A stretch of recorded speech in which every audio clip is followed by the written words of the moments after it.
Bring it off, Jeff. Ready? Here we go. Good morning, everybody. How's everybody doing today? We are coming back to you guys again with another episode in this endless string of useless podcasts. Today we have Mr. Lee Swindell coming from the central coast of California. Good morning, sir. How are you doing? Doing well, thank you. So how are things going for you, sir? COVID, who knows, here, there, not there. You're in the communist capital of America. So how bad did it affect you over there? Curious. You know, it was a little different when it first started. We didn't really know what was going on. There was the difference between essential workers and non-essential, but I think we really only had about a week or two where we were kind of like, hey, man, what's going on here? And it got a little bit slow for 2 weeks. And then all of a sudden the floodgates opened. And I think more so people were at home. They weren't at work. So they had a little bit of extra time. So they were able to get their windshields replaced because they weren't stuck in the office from 8 to 5. So that helped.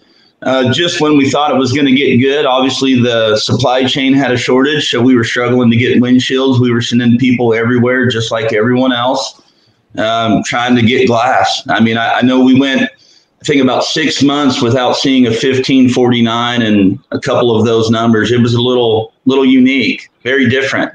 Yeah, there's definitely some challenges going on out there for quite a while. You know, the more rural you got, the definitely harder it was. Sure. So speaking of supply chain, so how's your situation? Are you do you wheel call parts, delivery? How far are you away from warehouses, things like that?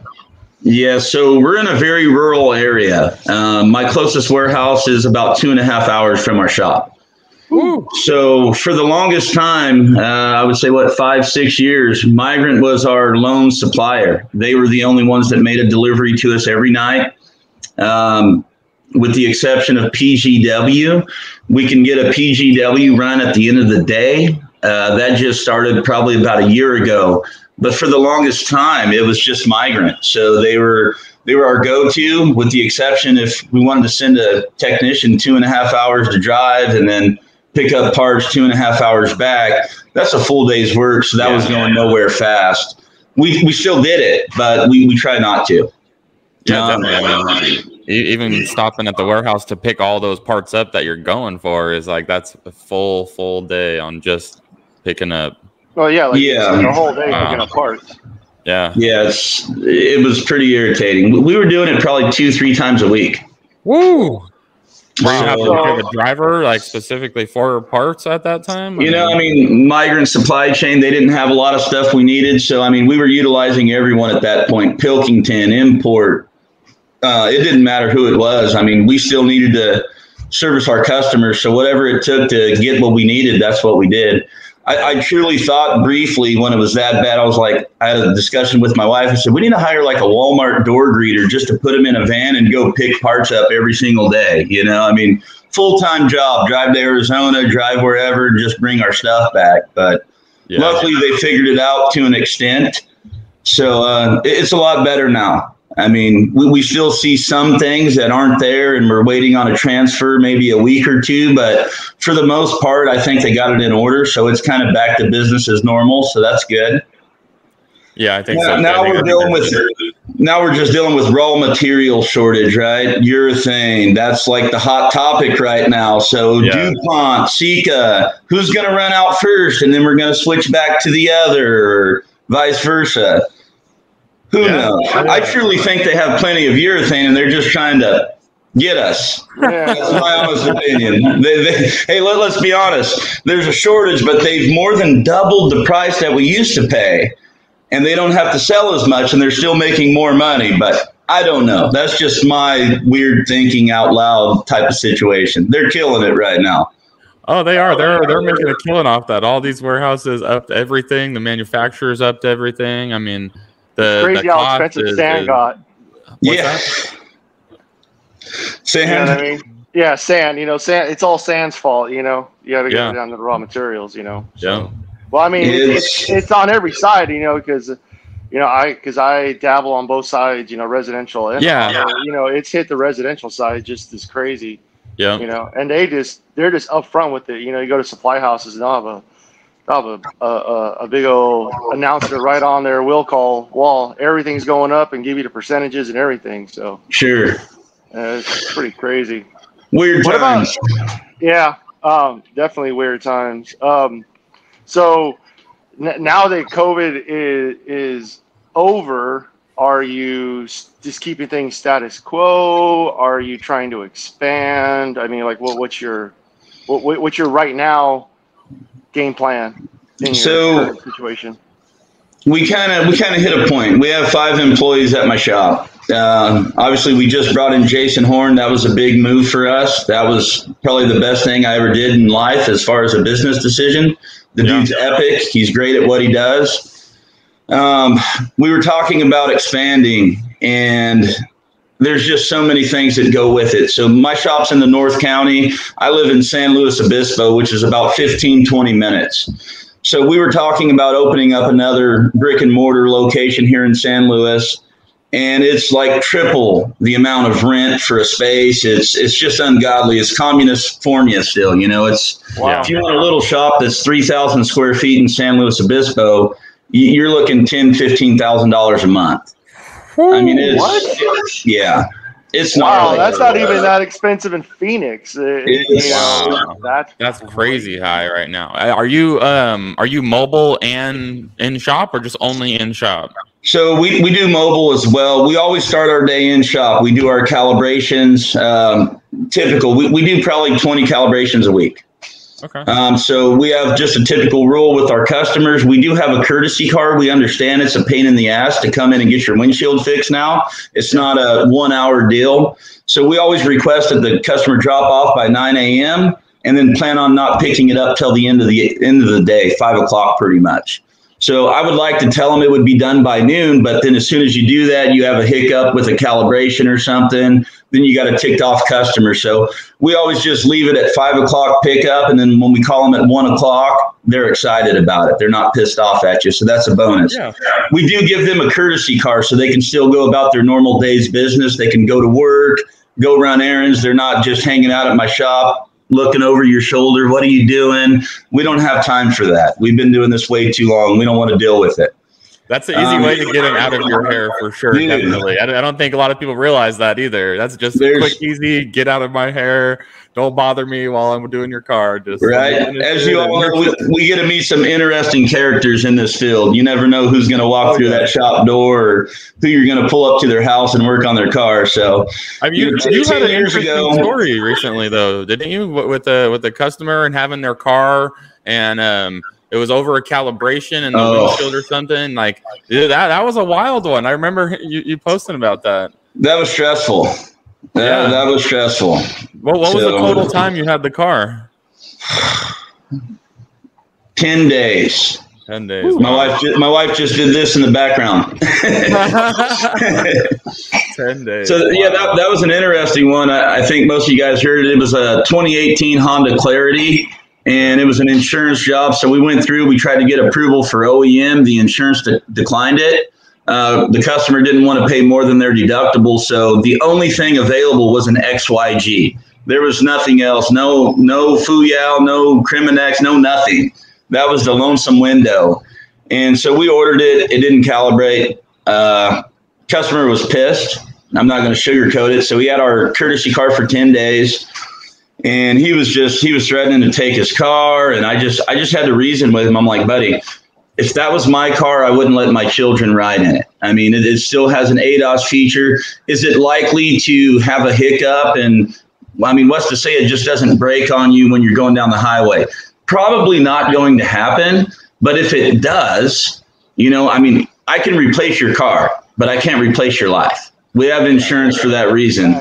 So I just tried to reason with him. He wasn't too tickled. He ultimately left in my courtesy car, but he literally, after our little discussion, he went over to the trunk of his car, pulled out some stuff. He slammed his trunk, kicked the side of his car. He's all, God damn it. And I'm like, oh, this is not going good.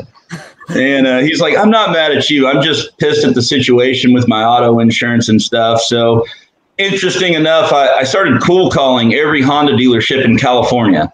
And I think I got to like the 42nd dealership, and I finally found one in near Palm Springs. So I left my shop at 12:30 that day, and I drove to Palm Springs to pick up this guy's windshield. And drove back, and it calibrated instantly. That was really the first time I had a problem with an aftermarket windshield calibrating. So it was kind of unique. Hopefully we don't run into that problem again, but I mean, it's the inevitable. It's going to happen again. I'd like to say we would never break a window when we install it again, but hey, it's going to happen. No one's perfect. No. Damn. That's definitely a wild story. Calibration is fun. I mean, here's the thing that I tell people. I've worked my whole life to build what I have, and all it takes is 5 minutes and one bad decision to lose everything. So the only thing you can do is treat every vehicle like it's your own and act like your children are going to be in that car and do the right thing. We're never promised a tomorrow. We're very fortunate as of right now, but we can lose it all in a blink of an eye. So we're going to continue to make good decisions and educate ourselves and keep doing what we do. Yep. Treat every car like it's your own. Yeah. That's right. You know, integrity, doing what's right when no one's looking. So absolutely. You can't preach it if you're not doing it. That's right. That is very true. You know, and that's kind of like gives us a good segue into, we have Auto Glass Week coming up. And we have the competition coming up. The Horse and Pony Show. The Horse and Pony Show. Yep. The Westminster Auto Glass Guy Show. So you're competing again. How many times have you competed? This will be my third and final time. Third and final. Okay. No matter what happens. I'm getting too old for this. I think it gives me like anxiety. My blood pressure's elevated. It's a different beast. Don't let the anxiety get you, man. Just go out there and have a good time, and whatever happens, fucking happens, bro. It's a regular install. Yeah, it is, man. Yeah. You don't let hey, look. Trying to play that one off like it's nothing. You know, it's you just gotta go with it, man. You've been there, you've done that. Yeah, you know? No, we're definitely excited. I'm taking a little bit different of an approach this year. My wife's competing as well in windshield repair. She's a rock star. I mean, she did hair for 23 years. She was a hairstylist, and then she finally moved into the office, which was the best day of my life. When I finally convinced her to quit her job and answer the phone and be a receptionist and do that, she was like, I'm not one for this glass deal. And then we started training her on windshield repair. She went in there and she had the I don't give a crap attitude, right? Like she didn't give a damn. She didn't know who Equalizer was or GT or any of these people. She's just like, whatever. I'm just going to go do a repair and I'm not worried about anything. So, but she had no experience. I mean, she was truly maybe a year of being in the shop, watching me do stuff. And I mean, she had no pressure. She had 0 F's to give. It was like the best thing I've ever seen in my life watching her compete. That's awesome. For me, I've been 19 years in the industry. I feel like this is for all the marbles. It takes me back to college days playing baseball. I'm like, all right, bottom of the ninth, here we come. Win or go home. Don't poop the bed right now. And it's a fun show. Obviously, Jeff knows, I know.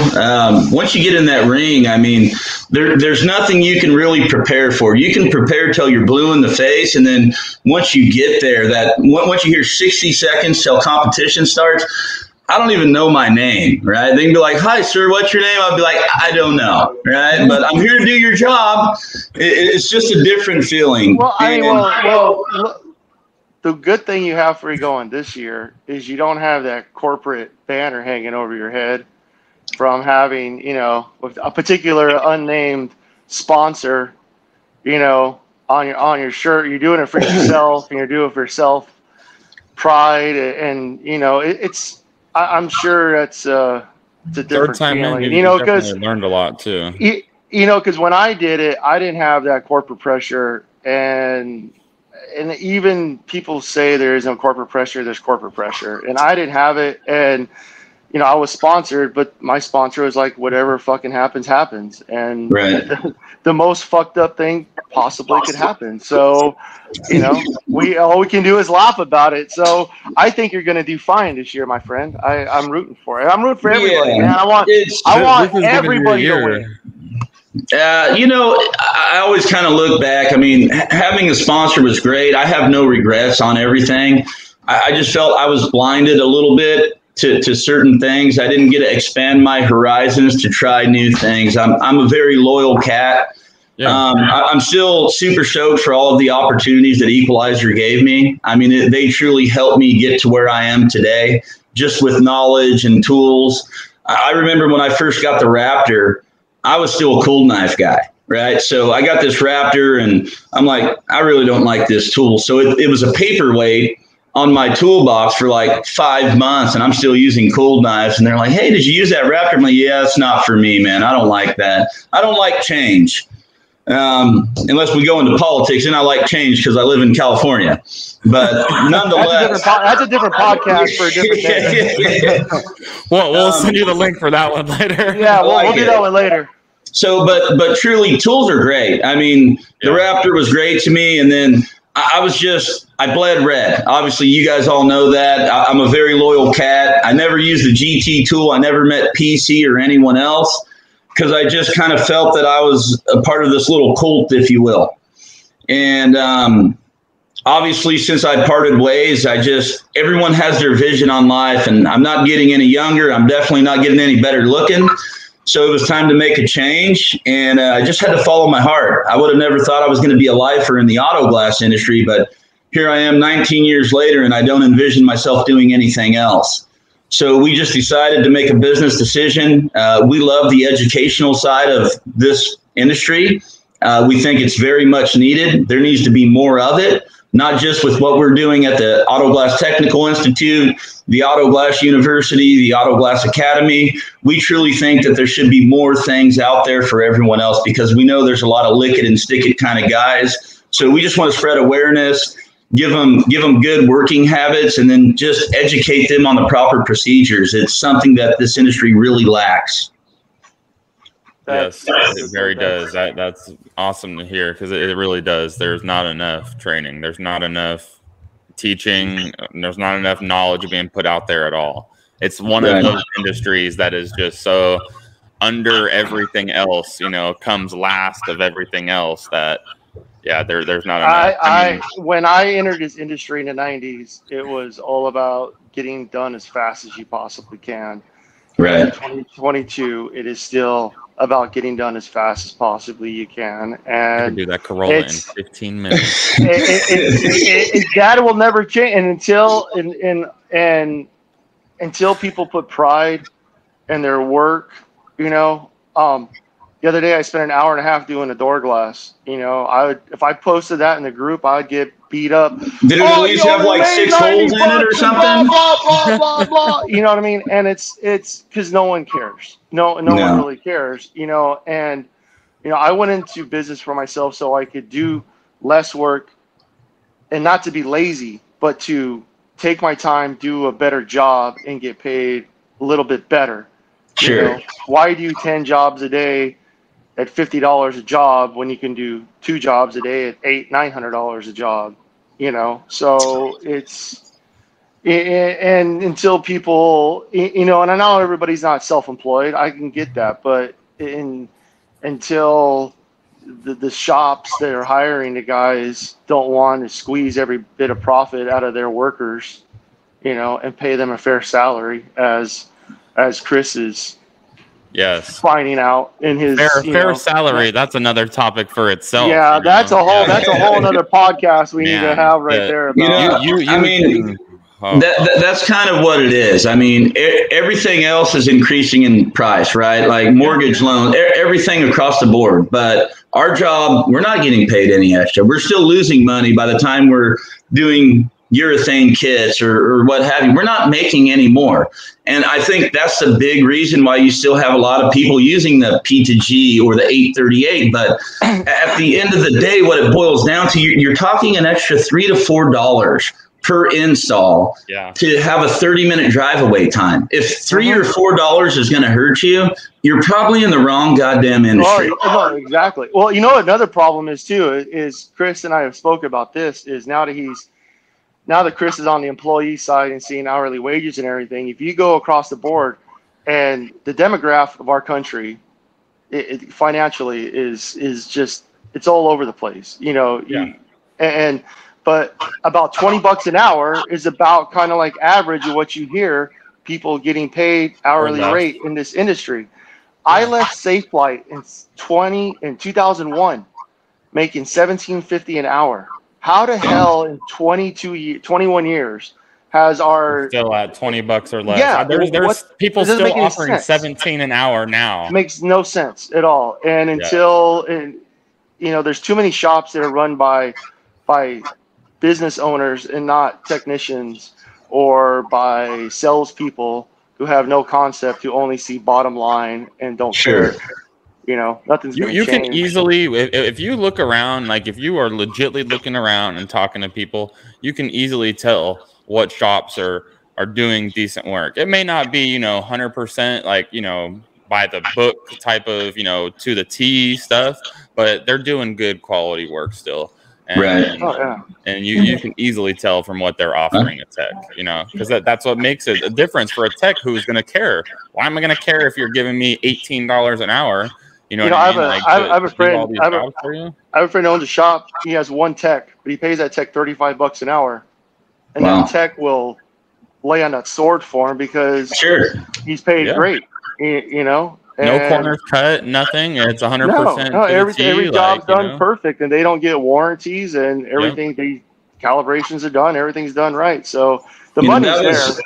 That was one of the things that I was most excited for on being self-employed. I started my business at a very young age. I was still kind of green. I wasn't the best technician still, and I learned through my trial and error with failures. And it's okay to fail, as long as you learn from your mistakes. I truly think that helps build character and molds you into the person I am today, at least in my circumstance. But when I went self-employed, it was truly my best day ever, because then it was like, okay, I can use the products that I want. I don't have to use Window Glow or Windex or whatever. I can use Sprayway now. I can use whatever wipies I want to use. I don't have to use the cheap scrubs in a bucket. I can use the diamond ones that cost double, but they work better.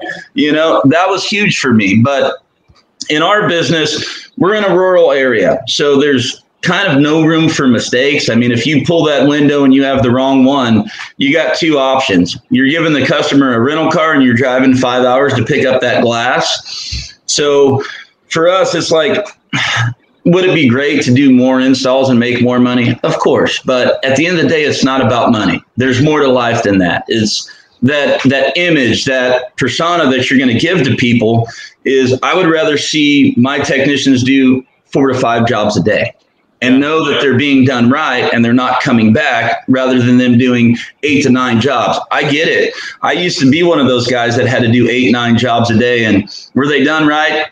No. Did I have warranties and comebacks? I did. Now I am the laziest yet slowest technician, because I can be. I'm not in a rush. If it takes me 2 hours to do a job, which sometimes it does, if my wife has a hair appointment and I'm answering my phone and trying to do an install, you know how it goes. You get that phone call. Maybe it's a technician calling you for advice. All of a sudden, the job that should have took me an hour, taking me 2.5 hours now. Where did my day go? Holy crap. I don't care how long it takes. I just want the job done right. And, you know, as far as our expansion in our business, I looked at my wife about 2 years ago and I told her, I said, I really need another me. And there's just not another me out there. No. We tried with bringing in greenhorns that have no bad habits. I always thought that was the biggest focus, because sometimes you just can't teach an old dog new tricks. I mean, they have to want to change, but more times than none, they're set in their own ways. They may change around you, but as soon as you're not around, they're back to their old ways. I didn't want that. So we tried, and we live in communist Formia, so most people still don't want to work here. And we would hire someone, we would bring them in, train them for 3-4 months. They would start to get good. And then, like everything, the grass is greener on the other side. Oh, I can go to Safe Light and do this. All right, well, go. No one's stopping you. Yeah. So finally, we had the opportunity to bring in Jason Horn. And let me tell you, my blood pressure has gone down since then. I don't have to see a doctor as often. It's the stress level is amazing. You found another you. Like that's me. I'm kind of in the same situation, waiting for another me to mysteriously show up someday. It's kind of the running talk around my shop. I'm surrounded by greatness. My wife's a silver medalist. Jason's a previous champion. I'm still a peon, man. I'm a nobody. I'm just the face of a company. I just surround myself with greatness, and I'm solid. So I have. You're like a good football. You're a good football owner. I'm just a third wheel. What the hell?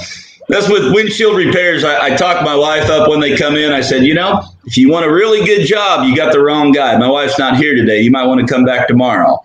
And more times than none, they'll come back the next day. She does a better job than me. I'm not afraid to admit that. It actually makes me kind of happy deep down. So. Oh, that's awesome. Nice. Yeah. So you're not driving out to Autoglass Week, are you guys? So no, my wife and I are flying. We fly in on Sunday. We're going to get there and try to get used to the time change a little bit. I'm like a grandpa, man. I don't like change. So that 2-hour difference is going to send me over the edge. I'm going to want dinner at like 1:00 in the afternoon. It's all bad. Hey, how old are you?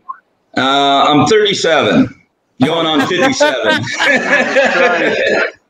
My God, I'm like landing Thursday morning, going right from the airport right to the convention. Oh shit! Oh my God, come on, man. It's gonna be a long day. Like you're making me feel like Keith Richards. You're making me feel like the old guy who doesn't fucking stop. So. Sorry, we'll call you Papaw Whacker. Yeah, hey. Yeah. So there we go. Oh, okay. So you guys are gonna stay the whole week, you guys? Yeah. So we fly in Sunday. We leave Saturday morning, or Saturday afternoon, I think. I'm not sure. It's gonna be a rough week because now this week leaving. Jason's obviously judging, so our whole shop is actually closed down the whole week that we're gone. Yeah. Typically we can leave some things, but usually when we leave, we would still have like an apprentice that was still working. And I've just found the value in not having anything going on while I'm out of town. Just for my own peace of mind. I can sleep at night. And I just tell my customers when they call, look, if it's something you need done right away, you might have to call someone else. If you're willing to wait, then great. I won't give referrals. A lot of times, if you have a door glass or something, they're not going to wait. They need it done right away. I understand that. And I get a lot of customers, they ask me, they say, so can you recommend another shop? I will never recommend another shop. I just tell them, I said, look, go online, read Yelp, read Google, because everyone has a bad day. No matter how good you are, you can still have a bad day. And if I tell you to go see Joe's Auto Glass or whomever, and they don't do a good job, I don't want you to hold me accountable for referring them. So I just don't refer to anyone. Yeah. It makes it easier that way. Oh, that works. Yeah, it's easier just closing down. You don't have that anxiety or stress of having to worry if anything's going wrong, or if you get the call that something went wrong, and then it's like, oh God, that throws you off your game, especially competing too. Like, it makes for a rough day. Yeah. So we have a full-time sales guy. He handles all of our insurance clients. So for the past couple weeks, he's been going out, letting them know we're going to be gone for this week. They know what we're doing. Typically, we have like a customer appreciation night leading up to Auto Glass Week. So we actually invite all of our local insurance agents to the shop. We barbecue, we feed them, and then we do demos for them. So it kind of gives me a little bit of pressure with having, 20, 30 insurance agents around. They don't really know what they're looking at. But it's really unique because my wife gets to do a windshield repair. I'll do a windshield replacement, and they're just kind of blown away. They're like, wow, I never knew that's all of this is, pertains to a windshield. But it's also nice for them to see all of our protective covers because we really try to minimize the damage that can be done when replacing a window. And we do that on every car. So I'll be honest, I haven't practiced or anything going into Auto Glass Week. I mean, it's the normal job that we do. I do plan on practicing a little bit this week because I just need to sharpen up my redneck skills on proper etiquette and nice to meet you, sir, ma'am, whatever. But, it's just going to be a fun ride. Whatever happens, happens. And we're just going to learn from it. We're going to have a good time. We're going to mingle with our peers. And it is what it is. It's going to be a fun week. Yeah, that's awesome. I know. Yeah, you got to know your ma'am and sir. It's Texas. I'm really just looking forward to breakfast tacos. I'm not going to lie. I'm a fat guy, so food is the way to my heart. What kind of okay, your breakfast tacos and our breakfast tacos are not one and the same. I don't do breakfast tacos in California, though. You what? I don't have breakfast tacos in California. Okay, because these breakfast tacos are like breakfast mini burritos. Like burrito tacos. Rudy's is the best. Rudy's is my favorite. These flour tortillas, that's why. Hey, dude, I didn't gain this figure by not eating flour tortillas, let me tell you. There's some good spots out here for sure. So competition should be fun. I think, who knows, 20-something competitors, I think, this year. So you got McKenzie coming back. He's probably the favorite. Alfredo Calva's competing again, dusting off the cobwebs, coming out of retirement. And there's some good young talent, too. I mean, you got Jorge, your buddy down there in SoCal. There's another guy we're going to be having on here, too, named Daniel, who is another young kid. He's a Sika guy, too, yeah. Yeah, he's another Sika guy too. So I mean, I know there's a shop here in Arizona sending 5 or 6 guys. Right. Wow. And I got a phone call from them the other day, actually. From Mount from the shop in Arizona. They just had a few questions. They were critiquing themselves, so I spent a little bit of time answering a few questions for them, trying to help them out. It's just nice to see. I don't wish bad juju on anyone there. I mean, ultimately, it takes balls of steel to step into that arena. It's just a different place. I mean, like I said, you can train all you want and try to prepare yourself, but nothing prepares you for once you get in there. And in my opinion, I don't think it makes you the best technician in the world. I believe it makes you the best technician under pressure and following instructions, and you got to have 2 good days. So I don't think it means you're the best in the world by any means. It just means that you're good at following directions. You're good under pressure.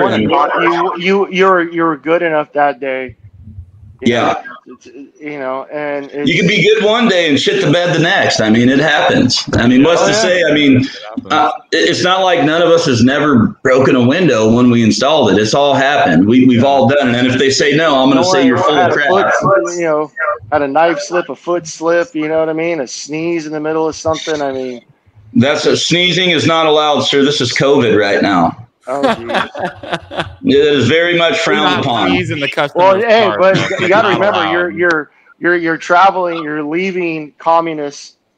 Yeah, we don't give a shit about that over here in Texas. Nice. Well, welcome to the great state of no fucks given. Like, I like that. Texas is beautiful. Yes, it is. Yes, it is. Texas is great. So, well, it's pretty much, we got everything covered. Is there anything you want to add, plug? You want to let anyone know anything? You want to share your info? Go for it.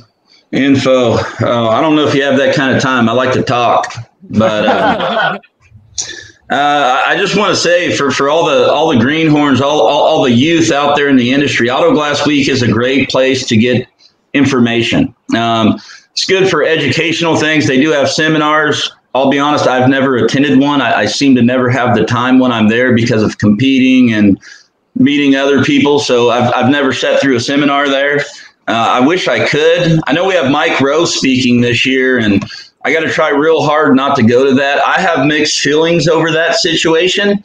I know a lot of people are super excited about it, but I'm kind of like, why is Mike Rowe speaking in our industry? Right? Like, I kind of want to be the first one to go and ask a question and be like, hey, Mike, so what's Federal Motor Vehicle Safety Standard 212? And then I just want him to sit there and go, and then ask him why the hell he's here. But I'm not going to do that. So, I mean, he's being paid handsomely and people are all about it. But it doesn't pertain to our industry. I can say I'll tell you this though, it's better than having stupid Richard Rawlings speak. Dude, yeah, that's what I'm saying. I'm going from Richard Rawlings to him. I'm like, no, all day micro. And I understand the non-glass aspect of it, but at the same time, he has that hard working, the good work ethic aspect, which, you know, I mean, you really have to have in this industry to have that, have that pride and integrity doing a job. And I guarantee you, if a glass shop had him on dirty jobs, he would have gone on. Yeah. He'd go hard in a glass shop. Dirty, he'd be a urethane and primer all over his hand. No, you all over the place. Be like, were you making a Sunday or priming a windshield, bro? How dirty you can get replacing a windshield.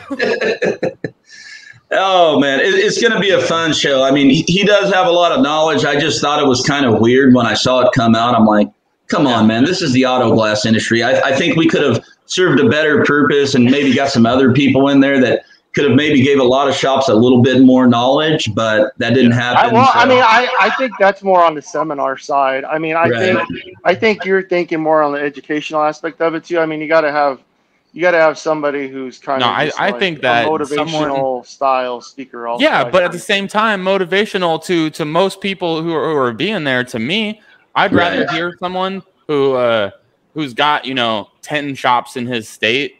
How he did it, how he got successful. Oh no, that would be a good speaker. Like, that's too. That's who I want to hear like a motivational speaker to me. I think they are doing something like that with like some of the young guns. I think Nick Kong. There's a career day going on with it. So career day is pretty exciting. It gives a lot of people some insight on maybe they're on the fence of leaving their secure job where they get a guaranteed paycheck every 2 weeks, but there's that scarce feeling of, you have a family you have to provide for. You may have big dreams and you would like to go out on your own, but you're kind of stuck on the fence. You still got to have that security of being able to support your family. So I'm sure there's a lot of people on the fence. It's a scary thing. You just got to jump right in. There's no really educational guide or training course, to become self-employed. It's trial and error and learning from your mistakes. It's going to happen. There's going to be things that cost you money, but you just got to learn from them and keep on the good fight and use integrity. Without integrity, we're nothing. I learned the hard way. I mean, I failed miserably a few times, and then I was a late bloomer. I finally developed a conscience for the first time, probably 5 years ago, and it was life-changing. It was not about me anymore. I lived my life. I had my fun. Now it's about my children. My children mean more to me than my business. I'll close my business down when my daughter has a golf match. Jason comes to my daughter's golf match. I don't even have him working. We literally shut down and we go watch my daughter play golf because that's the most important thing in life. It's our youth. It's our future of this world and everything else. So different strokes for different folks, I guess, but the morals of our business stays the same. Family comes first and money comes second. It is what it is. 10 years ago, I was the opposite. Money came first because it was the root of all evils, and I just wanted to make more, but that was the wrong way to live. Well, there's a lot of people who pray to money, who live all about the money. Absolutely. We know that. As far as throwing a plug out for anyone, super stoked for your guys' adventure. You guys are doing some business consulting and traveling around, so I'm stoked for that. I'm excited to see that adventure, and you guys got a good urethane rep that travels for you. He's not very good looking, but he's full of education. Great dude, love him to death. So I'm super excited for you guys, and I think amongst everyone in this industry, the educational side is huge. I mean, a lot of people may argue federal motor vehicle safety standards, all this crap is gibberish to them, but truly it means something. There's a reason why those are there. Auto Glass Safety Council, they have a great idea. They have great verbiage. That's a fine line I'm really not going to get into. Everyone has reasonings. I do think that the verbiage and the knowledge is great. I think that what they stand for is great, but me personally, I'm a hardcore conservative. I have a backbone. I stick up for what I believe in. I don't just preach it, I do it. The action, I think, is what you're talking about. I can promise you the world, but if I don't give you anything, it's all bullshit. Yeah. So no action, all fluff. I would like to see a little more accountability throughout everyone in our industry. That comes from the warehouses, the urethane manufacturers, everyone. I would just like to see accountability. And without accountability, we have nothing. So do the PR, build your product, make it better so we can better serve our customers. It boils down to everyone. A CSR, everyone needs to have a little bit of knowledge. You can't just answer the phone and be like, oh, thank you for calling Safe Flight or Hoo Auto Glass or whatever. Without knowing what a rain sensor and ADAS feature is, you don't really know what the hell you're talking about on the phone. Yeah. So having the knowledge, getting dirty is huge. I think everyone should go through an educational program at some point. There's a lot of them out there, whether it's your guys' deal, the Auto Glass University, the Auto Glass Academy, they all have good perks. Obviously, that was the reason we started the Auto Glass Technical Institute. Everyone has their vision on how they want to do things. I was fortunate to be a trainer, instructor at the Auto Glass Academy, and I enjoyed it. I found my passion with being able to relate to some of these people and knowing I was in the same position once upon a time in my career. And we didn't have technology when I first started. If I was 2 hours away doing a mobile job and I was stuck and I didn't know what to do, I couldn't just pick up my phone and be like, hey, can you FaceTime me through this right now? Like, we didn't have that. So as our industry evolves and the technology evolves, there's no excuse. I know people like you, Jeff, and Chris, you guys are just a phone call away. So any new technicians, they know you can call Jason, myself, you guys. There's a lot of people that will be willing to help them, and people need to utilize their resources. So that's another big thing on Auto Glass Week. It's not about what you know, it's who you know sometimes. And meeting that right people and finding that core circle, networking, there's nothing you can't accomplish. As long as everyone's on the same page, you can do great things. So dream work makes the team work.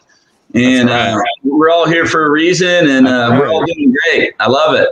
Shout out Corey. That's right. I love this crazy, stupid industry that we're in. As much as I hate it certain days, I truly do love it. There's nothing else I'd rather be doing. Yeah, it's a love-hate for sure. There's some there's some days. And he's like, I wish I would have went to college and become like an FBI agent or something.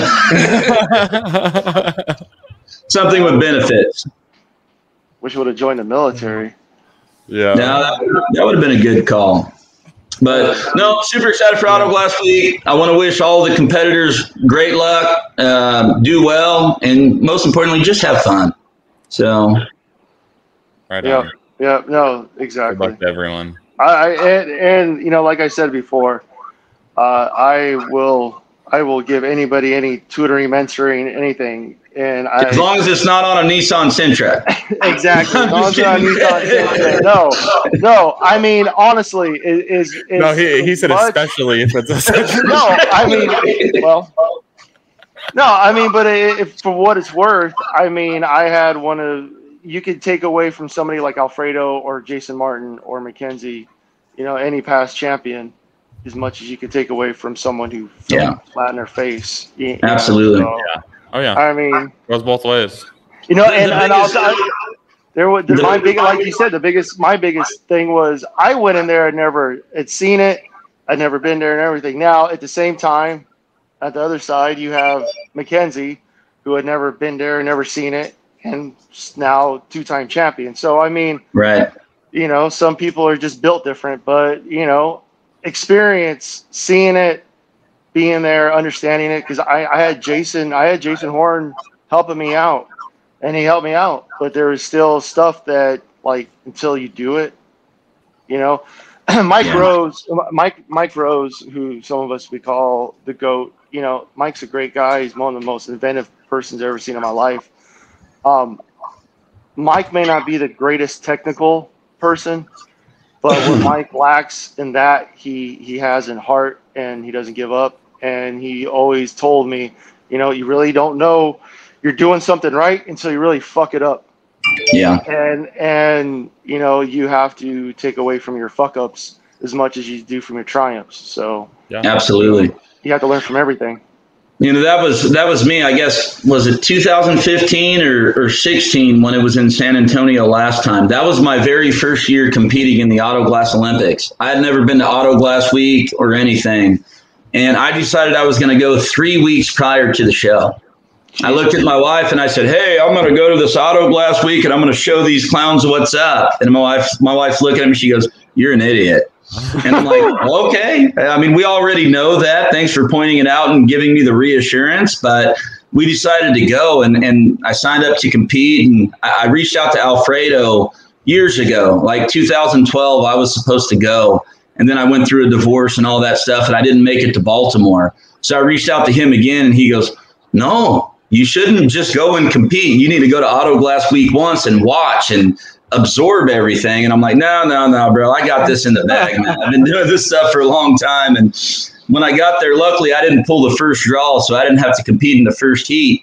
And when I walked in there, I was like, why are they putting all these protective covers on these cars, man? I don't have that. Like, this is fancy. And so live and learn. Obviously, I went in there. I didn't make it to the finals. I didn't do very well. I had fun from what I remember. I remember trying to put a bolt on, and I was like this. I looked like Muhammad Ali. I was like, man, this is the real deal. But what I gained from that was the experience of a lifetime. And still to this day, San Antonio just has a special place in my heart, because that was truly my first experience with a lot of people in the industry. And I felt that I came out with more than the champion did. I had relationships that I had built with people. I met Jason Martin, whom is a person that I consider a brother of mine, my redneck brother, of course. Yeah. And, he kind of helped shelter me in and brought me into the Equalizer family. And I have no regrets. I mean, everything happens for a reason.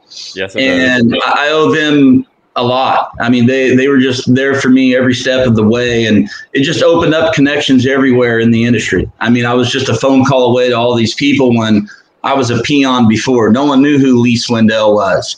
I mean, it was one of those things. It was life-changing for me, and it was the networking that got me to that point, and I'm forever thankful for Auto Glass Week for that. So I truly feel that I wouldn't be in the position that I am in today if I didn't go to San Antonio that year. Yeah. San Antonio's got a special place in my heart for the same reason. It has a special place in my heart, and I'm hoping to have that fairy tale ending, kind of like a girl going to sing some Taylor Swift and put on a tiara and hold up a trophy. I don't know. I really hope Jorge Sandoval wins. I'm going to be honest with you. I love Jorge. He's one of my best friends. I love him like a brother, and I would be very happy to see him win the competition. That would mean more to me than myself holding up that trophy. Seeing Sandoval hold it up would be the best day of my life. That's really cool. Nice. Nice. So, well, I think we're going to have to. I think we're going to have to wrap this up. Yeah. Sounds good. Happy Labor Day. I need to go play some golf. Yeah, I was gonna say. I figured you'd. Yeah, I figured you wouldn't be already. I mean, I figured you'd be playing golf by now already. Well, that's why when you guys are like, "Hey, is there a good time?" and I'm like, "Oh man, when I'm not working, I'm golfing." So I was on the golf course yesterday. My daughter plays golf now. She's a freshman playing varsity golf, so I love that. We're just a golf family. We do auto glass and golf. That's about all we know. That's awesome. Nothing wrong with that. Enjoy your golf. Good luck. Hope you get a hole in one today. No, I've only had one. But it's like miniature Arizona. We've been in a heat wave. It's been 111, 112. Dude, my hats are off to you Arizona people. I've been the biggest crybaby / B word, like miserable. I don't know how you guys do it. Like it's absolutely miserable. We're pretty dumb. So that's all right. It's all right. So, well, Lee, it was nice talking to you, sir. I wish you the best here, and we're a week away. Yeah. We'll see you pretty soon. Thank you for coming on. So, absolutely. Thanks for having me. Yep. Don't let the ride or die. My name came up a lot of sounds, more when I was not around. Certain people that I know, they ain't no longer about. My name came up a lot of sounds, more when I was not around. Certain people that I know, they ain't no longer about.